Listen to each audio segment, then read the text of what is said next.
Hello guys! Ngayon bigla akong nagutom kaya bumaba muna ako. Hanap ako ng makakain. Tapos ito, nakita ko itong mga dumplings na nabili namin sa Costco. So itong kakainin namin. Bali ito steam lang to guys. Natikman kasi namin to sa free taste doon sa Costco kaya nagustuhan namin. Bumili na rin kami.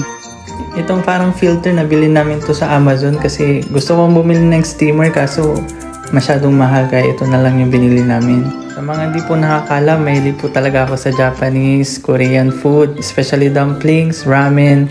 Yan, hilig ko. Mas prefer ko kasi ng steam kesa sa prito guys. Para medyo healthy siya. Naalala ko nung nasa Pinas pa ako, every time na kumakain ako sa Chowking, ang mas prefer ko talaga is yung steam na siomai compare sa prito. So ayan guys, sinihilera ko na siya. Dalawang set to guys na dumplings. Inubos ko na tong isang set kasi hindi na kami magra-rice. Ito na lang kakainin namin. So ayan, nakasalang na guys. So habang naghihintay guys, wala akong magawa. So ayan, hinintay ko talaga siya guys. Pinanood ko siyang matapos. Yan, kung ano na nang ginagawa ko para lang ano yung oras. So ayan, after 20 minutes, baka pwede na to guys. Kasi luto naman na to, parang pinainit lang.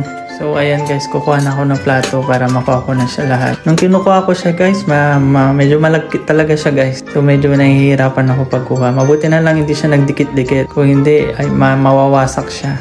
Hindi ko na nabilang kung ilan siya guys, pero feeling ko kaya to ng 4 na tao. Pero dahil gutom kami at di na kami magra-rice, kaming dalawa na lang na misis ko ang ubos nito.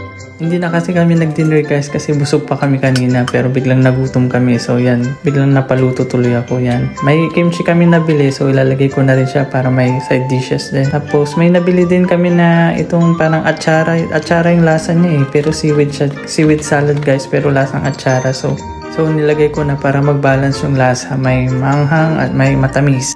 So ayun guys, nailagay ko na mga kailangan ilagay. May side dishes na, yung main dish na dumpling, pero kailangan natin na sausawan. Mabuti na lang may nabili kaming toyo mansing na sausawan dito guys. So ito na, ready na tayo guys. Kainan na.